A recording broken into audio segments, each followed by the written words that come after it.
కొమరంభీం జిల్లా వాంకిడిలో కస్తూర్బా గాంధీ బాలికల పాఠశాల విద్యార్థులు ఆందోళన చేపట్టారు. స్కూల్లో ఉన్న స్పెషల్ ఆఫీసర్ అసభ్యకరంగా మాట్లాడుతూ వేధిస్తున్నారని విద్యార్థినులు ఆవేదన వ్యక్తం చేశారు.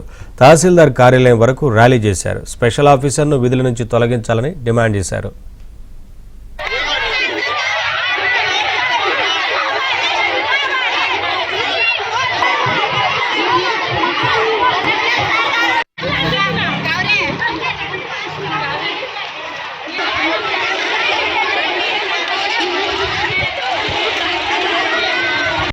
మేము చదువుకోవడానికి రానంట సార్, తినడానికి వచ్చిందని అంటున్నారు సార్ మమ్మల్ని.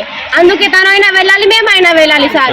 మేము ఎస్ఓ మేడం మాకు వద్దు సార్, ఏమైనా మాకు కావాలి అని అంటే పైసలు ఇవ్వండి అని అంటున్నారు. మాకు 10th వాళ్ళకి ఒక బల్బు కావాలి అని అంటే డబ్బులు కలెక్ట్ చేయండి పెట్టిస్తా అని అన్నారు సార్. మమ్మల్ని భికారీలు అని అంటుంది.